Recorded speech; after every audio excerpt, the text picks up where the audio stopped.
दर्शकों को नमस्कार कहती हूं और अपने इस प्रदेश के यशस्वी मुख्यमंत्री योगी आदित्यनाथ जी को बधाई देना चाहती हूं कि उनके माध्यम से आज हमारे बलिया जिले को मेडिकल कॉलेज मिला है, जो इससे एक विकास की रफ्तार हम पकड़ने जा रहे हैं। अब आती हूं आपके मुद्दे पर, जिस मुद्दे पर हम लोग बातचीत करने के लिए बैठे हैं। देखिए, मेरा बयान ये है कि अगर आपको हमारे हर चीज़ से दिक्कत है, अगर आपको हमारे पूजा पाठ से दिक्कत है, हमारे त्यौहार से दिक्कत है, हमारे खान पान से दिक्कत है, हमारे पहनावे से दिक्कत है, हर चीज़ से दिक्कत है आपको, तो ऑब्वियस है ना कि हमारे साथ आपको इलाज करने में भी दिक्कत होगी। तो अगर आपको वाकई ऐसी कोई दिक्कत है हमसे, तो भैया अभी क्लियर कर दो, ताकि हम आपके इलाज का कहीं और जिम्मा उठा लें। ऐसा ना हो कि कहीं कुछ बन जाए, हो जाए, उसके बाद आप लोग लगे छाती पीट पीट के तमाशा करने और हमारी सरकार को घेरने। उस पर मुझे आपत्ति है और वो बयान मैंने दिया है। ऐसा विधायक, ऐसा नेता जिसने ये कहा हो कि त्योहार से दिक्कत है, आप कह रही हैं इन्हें दिक्कत है हमारे त्योहार से, किसने ऐसा बयान दिया?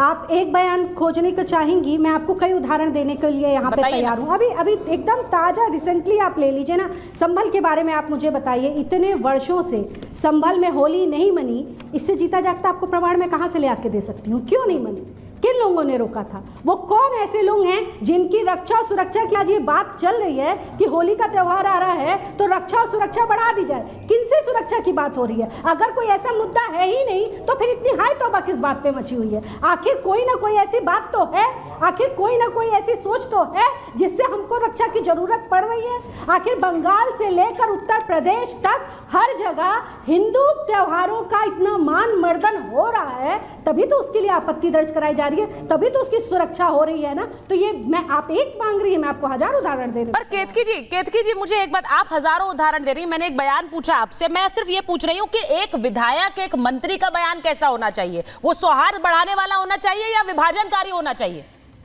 बहुत से लोग आपके बयान को विभाजनकारी कह रहे हैं। एक सवाल मैं तब आपसे भी मैं एक सवाल तब मैं आपसे भी पूछना चाहती हूँ, क्या सौहार्द का निभाने का जिम्मा सिर्फ हिंदुओं ने उठा रखा है? क्या गंगा जमुनी तहजीब को बनाने का जिम्मा सिर्फ हिंदुओं ने उठा रखा है? क्या मेल मिलाप का जिम्मा सिर्फ हिंदुओं ने उठा रखा है?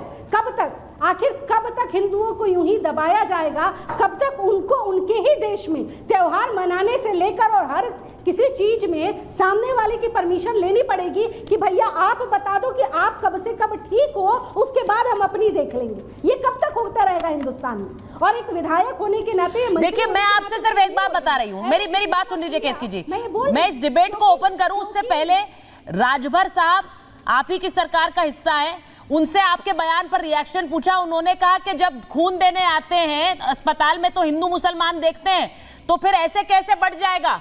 कौन कह रहा है ये वार्ड बदल दीजिए या फिर अस्पताल बना दीजिए? मैं आप ही के मंत्री से पूछ रही हूँ उनके हवाले से। आप जाके इस्लाम की पढ़ाई जब आप जो जानेंगी, उसके विषय में जानकारी लेंगी, तो इस्लाम में खून देना, अंगदान देना, ये सब इस्लामिक तौर पर परहेज किया जाता है, उसकी मान्यता कहीं नहीं है। अच्छा, इसीलिए वार्ड बना दीजिए, अलग अस्पताल अलग।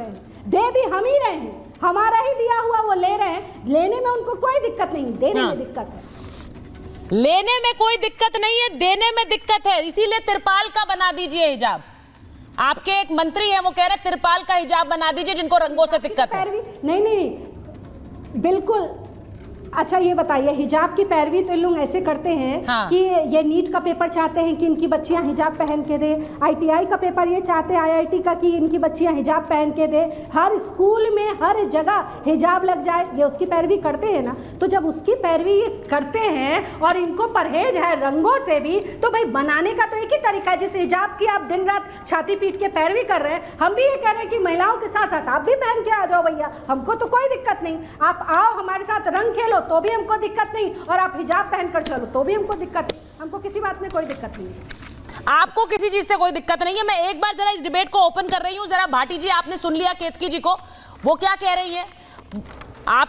आप केतकी जी को आपने सुना। इस पूरे होली पर जिस तरह की तस्वीर आ रही है, मैंने उनसे सीधा पूछा कि कौन से ऐसे नेता हैं जिनके बयानों से डर है। वो ये कह रही संभल में होली क्यों नहीं मनाई गई इतने सालों, इसका जवाब पहले दे दीजिए, उसके बाद में कोई बयान दो। भाटी जी और केतकी जी को। नहीं, मुझे नहीं लगता कि इस देश में कोई ऐसी जगह है जहां होली, दिवाली या कोई त्यौहार न मनाया गया हो। मुझे नहीं लगता। अब ये कुछ भी कहते हैं। अब आपने कहा कि आपने मुझसे पूछा कि सुना आपने केतकी जी को। केतकी जी को मुझसे ज़्यादा आपको सुनने की ज़रूरत है कि ऐसे लोगों को तो जो सार्वजनिक मंच पर लाया ही नहीं जाना चाहिए जो इस तरह की नफरत की बात करते हैं। सुचरिता जी, क्या आपको मणिपुर के हालात पता हैं? मणिपुर में केतकी अभी जी का ऑडियो दीजिए मुझे। हमारे गृह मंत्री गए थे, वो कह के आए थे कि हाँ हेलो, हाँ बोलिए बोलिए केतकी जी बोलिए।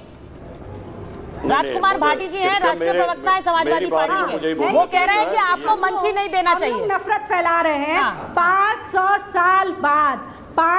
साल बाद अयोध्या में रामलला का प्रतिष्ठा हुआ। हाँ। इनमें से किसी की हिम्मत हुई कि आके रामलला का दर्शन कर ले? कुंभ का इतना बड़ा संगम में डुबकी लगाने लोग देश विदेश से चले आए, पर इनके पार्टी क्या किसी की हिम्मत हुई कि वो वहां पे आके संगम में डुबकी लगा सके? क्या इनकी ये हिम्मत हुई कि जो संभल में हो रहा है उसकी निंदा कर ले? अरे छोड़िए संभल और ये जो अभी क्रिकेटरों पे जो पत्थरबाजी हुई, जिस तरह आग जनी हुई, क्या किया था? क्या दोष था उन क्रिकेटरों का? मैं इनसे पूछना चाहती हूँ, ये निंदा करेंगे उसकी?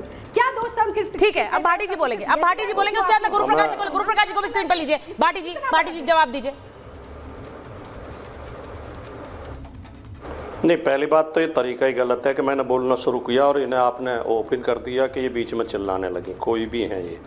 देखिए, मणिपुर में जो कुकी लोग हैं वो मैतेई के इलाके में नहीं जा सकते, मैतेई लोग कुकी के इलाके में नहीं जा सकते। हाँ। कई साल से मणिपुर हिंसा की आग में जल रहा है। हाँ। वहाँ हालात ख़राब हैं। अभी हमारे गृह मंत्री अमित शाह गए थे, उन्होंने ऐलान किया बड़े गौरवपूर्वक कि अब यहाँ फ्री आवागमन होगा, लेकिन एक दिन के लिए खोला था, उस एक दिन में ही दंगे हो गए और हत्याएं हो गई और फिर बंद करना पड़ा। ये पूरे देश को इस तरह का बना देना चाहते हैं केतकी जैसे लोग, और केतकी की पार्टी पूरे देश में ये चाहती है कि ये लोग उनके इलाके में ना जाएं और वो लोग इनके इलाके में ना। नहीं, मैं जबकि ये देश हिंदू, मुस्लिम, सिख, ईसाई सब मिलकर त्योहार मनाते रहे हैं। कृपया बीच में नहीं, मुझे अपनी बात मैं एक चीज नहीं भाटी जी एक चीज कहना चाह रही हूँ बस। नहीं, आप बोलिए दोनों अपने पॉकेट में संभाल के रखकर बोलिएगा मेरे से। बदतमीजी मैं करती नहीं हूँ, पर बर्दाश्त भी नहीं करती हूँ। ये बात एकदम बहुत बढ़िया से जान जाएगा। बदतमीजी करने का आपको लाइसेंस खैर कहा क्या जा सकता है? आपकी पार्टी की तो डीएनए में ही है बदतमीजी करना, महिलाओं को बेइज्जत करना, महिलाओं के खिलाफ अपशब्द बोलना, महिलाओं को लेकर आपत्तिजनक बयान देना। मैं आप दोनों से कह रही हूँ भाटी जी देखिए, इनके जैसे लोगों से बात करना, मैं इस तरह की भाषा किसी के लिए भी मुझे नहीं लगता मेरे शो में चलती है। मैं सबको मना करती हूँ और आपसे तो मैं उम्मीद ही नहीं करती हूँ ऐसी भाषा की। तो मैं सिर्फ ये दरख्वास्त कर रही हूँ कि मुद्दे पर बात करते हैं प्लीज। देखिए, हाँ। मैं और केतकी बहुत दूर दूर बैठे हैं, तो यहाँ धौंस देने का तो कोई अर्थ ही नहीं बनता, क्योंकि मैं उनके पास नहीं हूँ। ना वो मुझे थप्पड़ मार सकती, ना मेरे ऊपर गोली चला सकती। मैं दूर बैठा हूँ। मैंने कोई अपशब्द बोला नहीं है। जो अपशब्द बोले केतकी ने बोला। ठीक है केतकी जी बात कोई नफरत की बात मैंने दोनों से दरख्वास्त कर दी, वो बात रख रहे हैं। हाँ